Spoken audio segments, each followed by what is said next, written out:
So let's get started and let's see how we can do it.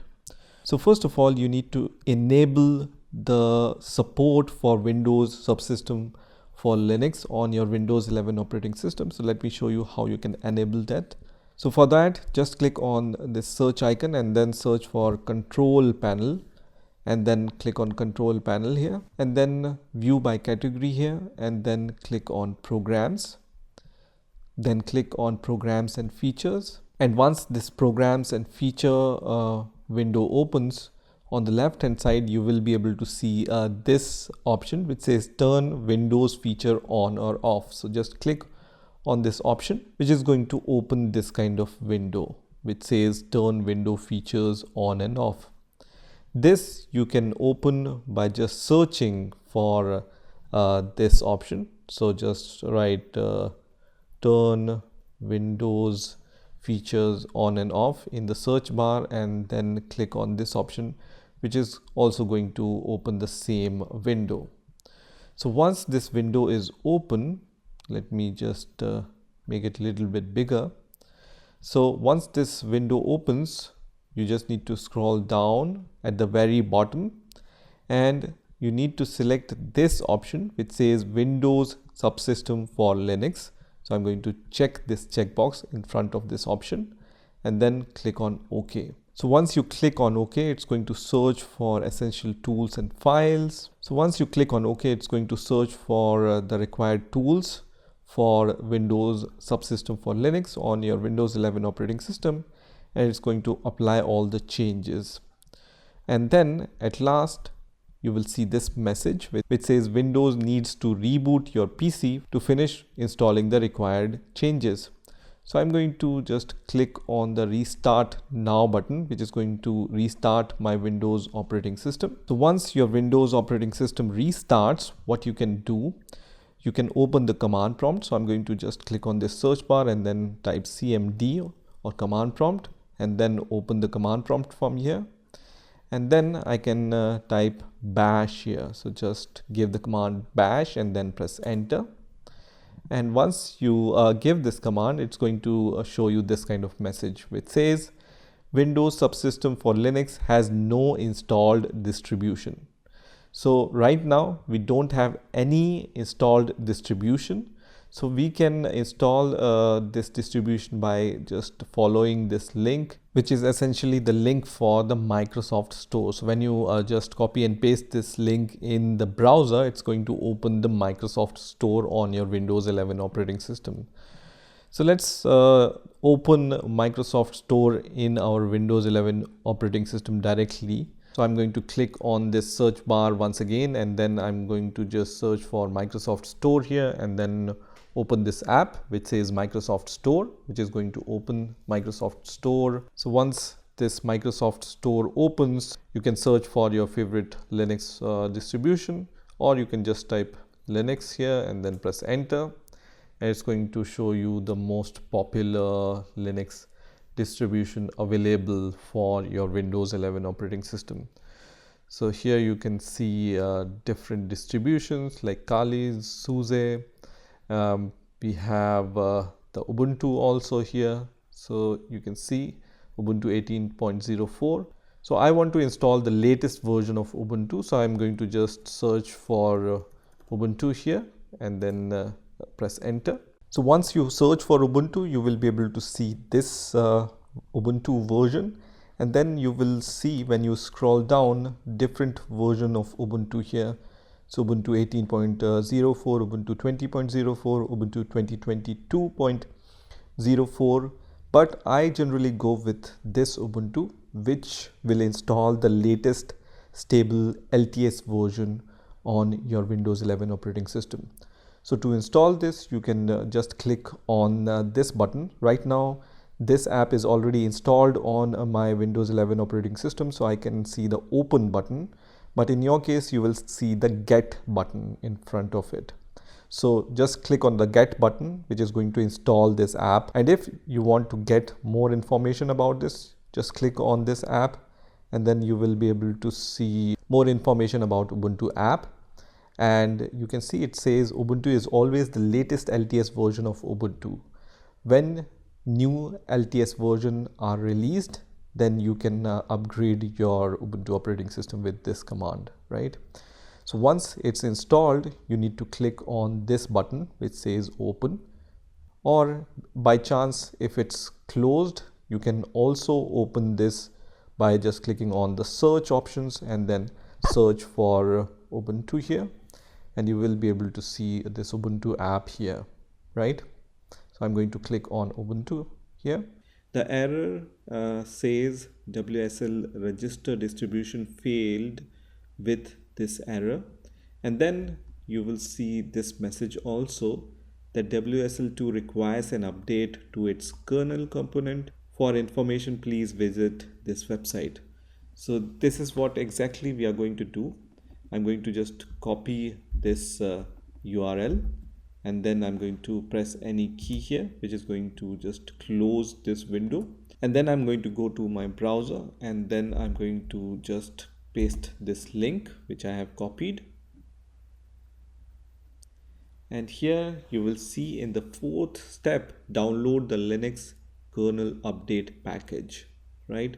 So we are going to download this package. So here you just need to click on this link, which is WSL2 Linux kernel update package, which is going to start the download of this package.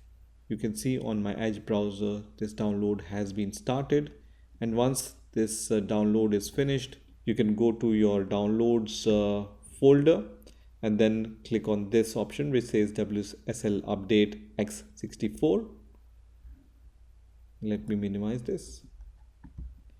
And then here you just need to click on next and then click on yes, which is going to update everything. And then at last you will see this message, completed the Windows Subsystem for Linux update setup wizard. And now I'm going to click on finish here. And now I'm going to try to restart my Ubuntu app. So let me just click on this Ubuntu app. And this time, hopefully, you will not see this error. So you can see here, the installation of Ubuntu has been successfully started. And it says, please create a default Unix user account. The username does not need to match your Windows username. So now I'm going to give the Unix username. And as you can see here, this username does not need to match your Windows user. So I'm going to just give, for example, code bind here as the username and then press enter. And then I'm going to give the new password. So this password also does not need to be your Windows password. So let me give the new password here and then press enter, and then retype that password and then press enter. And you can see the password is updated successfully. And now I am logged in to my Ubuntu operating system. And now I can start using this Ubuntu Bash on my Windows 11 operating systems. So let's try to check this by giving some commands. So let me just start from the clear terminal. And here, first of all, I'm going to just give this command ls-al, which is going to list all the files and folders in the current directory. We can also give pwd command, which is going to show you the current working directory. So now you might be wondering how you can navigate your C drive or D drive on your Windows operating system using this bash shell, right? So the C or D drive or any other drive from your Windows operating system is mounted on this Linux bash shell, and we can verify this by just typing this command. So just type ls/mnt/ and then press enter, and you will be able to see the drive which are mounted to your Linux operating system. So you can see the C drive and I can see the WSL. So let's go to our Windows operating system folder explorer, and you can see I have the C drive here, right? So to go inside the C drive, let me also show you the content of my C drive here.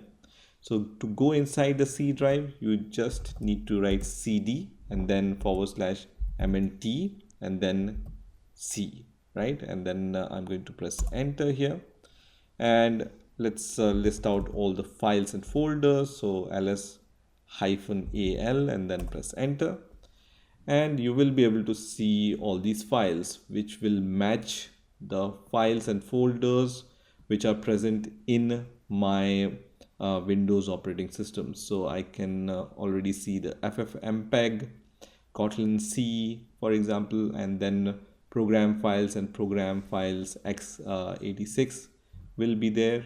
You can see these folders are there, and all the other folders will be present. For example, this XAMPP folder I will be able to find here, then WAMP64, and then SQLite. So all these folders I can see. So this is how you can navigate to your C or D directory of your Windows 11 operating system using this Linux or Ubuntu terminal, right? Now let's try to create, let's say, some file in the desktop folder. Okay, so I have this desktop folder and I want to navigate to the desktop folder, and I want to create some file here, let's say. So in my C drive, where can I find the desktop? I will be able to find the desktop in the users and then the username, and then there will be this desktop here, right? So same I have to do here. So inside my C drive, I will just cd to the users folder, and then the name, which is the username, and then desktop, right? And then press enter. Now I am in my desktop folder, and let me create a simple file here.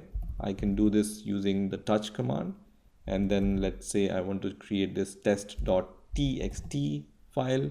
I'm going to press enter, and once I press enter, you can see this test.txt file is created on my desktop. So once you have installed this Ubuntu app using WSL, you can also use bash from your command line. So when you search for cmd, this is the Windows 11 command prompt. So I'm going to just open this, and here when you type bash and then press enter, it's going to open the Ubuntu's bash terminal. So from here also you can use the Ubuntu's terminal on your Windows command prompt. So this is how you can install the support for Windows Subsystem for Linux on your Windows 11 operating system, and install various Linux operating system on your Windows 11 operating system. I hope you've enjoyed this video, and I will see you in the next video.